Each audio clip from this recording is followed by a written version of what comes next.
Patients idea of illness అని చెప్పేసి యూజువల్గా హిస్టీరియా అనే ఒక జబ్బు ఉండేదండి పూర్వకాలం. ఆ జబ్బు పేరు మార్చేశారు, కన్వర్సెంట్ డిజార్డర్ ఆర్ డిసెస్ డిజార్డర్ అని పేరు మార్చారు.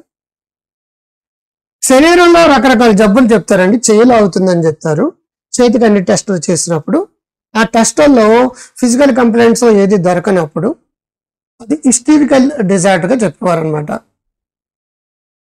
ఫిజికల్ కంప్లైంట్కి దీనికి మధ్య డిఫరెన్స్ ఏంటో చెప్తాను అన్నది. అప్పులోడు ఫోన్ చేశాడు, ఫోన్ ఎత్తాడు, మాట రాలేదండి, మాట పడిపోయింది. మాట పడిపోయింది అనేది అన్ని టెస్టులు చేసినాడు, మాటకు సంబంధించిన ఏ ఫిజికల్ డిజార్డర్ ఉండదండి అక్కడ. బట్ అప్పులోడు అప్పు తీర్చడం మాట వచ్చేస్తుంది. ఒక అమ్మాయికి ఢిల్లీలో నాకు బాగా తెలుసు, నేను ఎప్పుడో ఒక 30 years బ్యాక్ నేను ట్రీట్మెంట్ ఇచ్చింది. అది వాళ్ళందరూ ఎప్పటి నుంచో 40-50 ఏళ్ళ నుంచి ఢిల్లీలో ఉన్నారు. ఒక 30 years బ్యాక్ ఢిల్లీలో ఇల్లు అమ్మేసుకుని వాళ్ళు రిటైర్ అయిపోయిన తర్వాత విశాఖపట్నం వచ్చేసారండి. ఒక ఆవిడ చెప్తున్నాను అది. ఆవిడ ఒక ఇష్యూలో, అంటే ఆ ఇష్యూ అంటే చెప్పకూడదు కానీ ఆ ఇష్యూలో కళ్ళు పాడైపోయానండి. అమ్మాయికి నేను, అమ్మాయి అంటే ఇప్పుడు నాకంటే 10-12 ఏళ్ళు అలా పెద్దది ఉంటుంది, అంటే 72-73 ఉంటుంది ఇప్పుడు.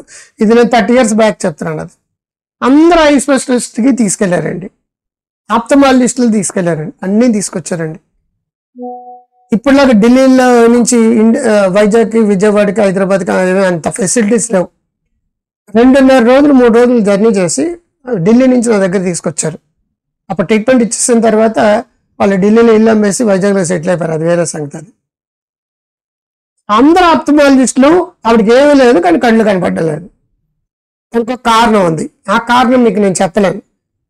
లోపల సంఘర్షణ ఏవైతుందో ఆ సంఘర్షణ emotional conflict converted as physical disorder is nothing conversion disorder. పూర్వకాల హిస్టీరియా అని వారు అన్నారు కదా, ఆ hysteria conversion. Emotional conflict converted as physical disorder. మనసులో ఒక ఎమోషన్ ఉన్నప్పుడు ఆ emotion E plus motion, energy plus motion. ప్రతి ఎమోషన్కి ఒక ఎనర్జీ ఉంటుంది, కోపం, భయం, ఆందోళన, టెన్షన్. ఎమోషన్ అనేది ఒక ఎనర్జీ. అది ఆ ఎనర్జీ ఏం చేస్తుందంటే ఒక జబ్బుని క్రియేట్ చేస్తుంది. అపరిచితుడు, సుపరిచితుడు, నాగవల్లి, చంద్రముఖి, ఎవ్రీథింగ్ అది డిసెసివ్ డిజార్డర్ అంటాం. ఒక ఎనర్జీ జబ్బుగా మారితే కన్వర్షన్ డిజార్డర్, ఒక ఎనర్జీ మల్టిపుల్ పర్సనాలిటీగా మారితే డిసోసియేటివ్ డిజార్డర్. ఈ ఎనర్జీ ఆ ఎనర్జీగా మారింది అనమాట. మీకు ఈజీగా లంచిస్కర్ అంటారు చూసారు, అలా అనమాట. శక్తి అనేది ఎప్పుడు రూపాంతరం చెందుతూ ఉంటుంది. మానసిక శక్తి కూడా రూపాంతరం చెంది జబ్బుగా మారుస్తుంది. కొంతమంది ఎడంచే పడిపోతుంది. ఎగ్జాక్ట్గా మొగుడు తను పట్టించుకోవడం లేదు అన్నప్పుడు కడుపు నొప్పి అంటుందండి. అన్ని హాస్పిటల్కి తీసుకెళ్లారు, స్కానింగ్లు తీశారు, అన్నీ చేశారు. 10,000, 20,000, 30,000 బిల్ అయింది. ఇప్పుడు మొగుడు పక్కన కూర్చున్నాడు, ఎలా ఉందమ్మా, ఎలా ఉందిరా బంగారం. ఇప్పుడు బంగారం అంటాడు, ఎందుకంటే డబ్బులు కట్టాడు కదా. కొంచెం తగ్గిందండి అంటే స్కానింగ్ చేస్తే కడుపులో తగ్గుతుందా? నన్ను పట్టించుకో, ఎక్సైడ్ బ్యాటరీ అంటది, నన్ను పట్టించుకో, నన్ను గమనించుము అంటది. తెల్లం కూడా కడుపు నొప్పి అంటే కడుపు నొప్పి వచ్చిందని కాదు, తలనొప్పి అంటే తలనొప్పి వచ్చిందని కాదు. Emotional conflict converted as physical disorder. Physical disorder సరే ఫిట్స్ వచ్చినాయి, దాన్ని ఎపిలెప్సీ అంటారు. ఇంకొకరికి ఫిట్స్ వచ్చినాయి, ఈజీ తీశారు, స్కానింగ్ తీశారు, ఏమీ లేదు అక్కడ. ఈ ఫిట్స్ హిస్టరికల్ ఫిట్స్ అంటారు, ఈ ఫిట్స్ ఏమంటారంటే ఎపిలెప్సీ అంటారు. సో ఒకే ప్రాబ్లము నిజంగా జబ్బు ఉండి వస్తుందండి, జబ్బు లేకుండా వస్తుంది. జబ్బు లేకుండా వచ్చేవి ఏవైతే ఉన్నాయో వాటిని హిస్టీరికల్ డిజార్డర్స్ అని, ఇప్పుడైతే కన్వర్షన్ డిజార్డర్స్ అని అంటారు. ఇప్పుడు సొమాటైజేషన్ డిజార్డర్స్ అని, సొమాటోఫామ్ డిజార్డర్స్ అని రకరకాల కారణాలతోటి రకరకాల పేర్లతో, పేర్లు ఎప్పుడు మారుతున్నాయండి. ఎందుకంటే జబ్బులు అనేవి 100 ఏళ్ల క్రితం జబ్బు. బట్ ఏంటంటే WHO వాళ్ళు కావచ్చు, అమెరికన్ సైకాట్రిక్ అసోసియేషన్ వాళ్ళు కావచ్చు, వీళ్ళు పేర్లు మారుతుంటారు అనమాట. అది అంటే సైన్స్ పెరిగే కొలది చూసే దృష్టి కూడా మారుతుంది. కాబట్టి పేషెంట్స్ ఐడియా ఆఫ్ ఇల్నెస్ అంటే హిస్టరికల్ వాటిల్లో ఈ జబ్బుకి ఈ సిమ్టమ్స్ అని ఏ పేషెంట్కి ఎటువంటి అవగాహన ఉందో చూపిస్తారన్నమాట. ఇక్కడ నాకు లాగేస్తుందండి, హార్ట్ అటాక్, పెరాలసిస్, నాకు కళ్ళు విరిగిపోతున్నానండి, నాకు పెరాలసిసా, స్ట్రోక్ వచ్చేసిందా,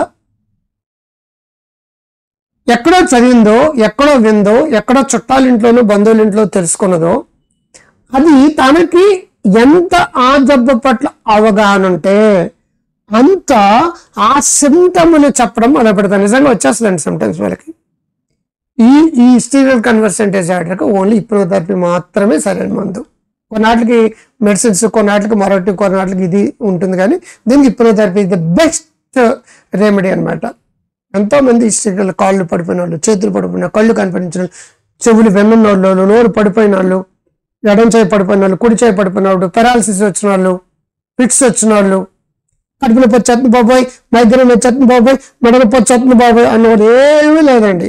పావుగంట ఒళ్ళో పట్టుకుని మొగుడికైనా తలని మెరుడు అనుకోండి, ఆటోమేటిక్గా కడుపు నొప్పి, నడు నొప్పి, కీళ్ళ నొప్పి తగ్గిపోతుందండి. ఇది ముందనిపించలేదు. మొగుడు బిజీగా వెళ్ళిపోతున్నాడు, అత్తగారేమో బురద లేస్తుంది, పిల్లలేమో స్కూల్కి వెళ్ళిపోతున్నారు, నన్ను పట్టించుకునే వాళ్ళు ఎవరు లేరు. పట్టించుకుంటే ఆటోమేటిక్గా వీళ్ళ మీద ఫోకస్ అవుతుంది. కడుపులో పెంచినప్పుడు చచ్చినట్టుగా మొగుడు వెనక్కి వస్తాడా రాదా, అత్తగారు కూడా దగ్గరకు వస్తుందా రాదా. పొరకాలు వచ్చేసి, అది కూడా హిస్టీరియా సంబంధించి డిసోసియేటివ్ డిజార్డర్, పొరకాలు వచ్చేసి అత్తగారు కోడలకు పడేది కాదు. నేను ఎవరనుకుంటానే పోవాలమ్మా అని చెప్పేసి, అమ్మ ఏం కావాలమ్మా ఏం కావాలన్నారు, ఏదో పసుపు నీళ్ళు మరొకటి ఇంకోటి ఏదో చేసేసేవారు, పోయేది. అప్పటి వరకు కోడలని తిట్టే అత్తగారు తిట్టడం మానేస్తుంది. ఆవిడ అమ్మవారు పూనారు మళ్ళీ పొందుతుంది ఏంటని చెప్పేసి. ఇదంతా కూడా అటెన్షన్ సీకింగ్ డివైసెస్. ఎవరైనా దృష్టి తన మీద పడాలనుకున్నప్పుడు, పడవలసిన పడకపోయినా, ఆరు కుటుంబంలో కానీ భార్యాభర్త సంబంధాల్లో కానీ మరొకటి కానీ కూడా సంఘర్షణ ఎదురైనా ఆటోమేటిక్ గా శరీరంలో ఒక జబ్బు క్రియేట్ చేసేది మనసు. But the mind causes the mind can cure. మనసు సృష్టించే జబ్బులకు మనసే మందు.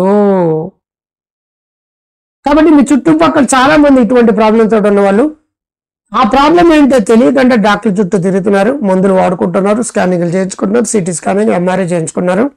అవన్నీ కాదండి. ముందు సైకాలజిస్ట్ని కలవండి, అనాలిసిస్ చేయించుకోండి. గోటుతోటి పోయేదాడు గోటుతోటే బాగునేయండి. చాలా వాటికి కౌన్సిలింగ్, సైకోథెరపీ, బేరథెరపీ, hypnotherapy, CBT, DBT, REBT, hypnosis ద్వారా చాలా మట్టుకు ఆరోగ్యవంతులు అయిపోతారు. ఫస్ట్ మీరు అన్ని తిరిగేసి తర్వాత నా దగ్గరకు వస్తారు.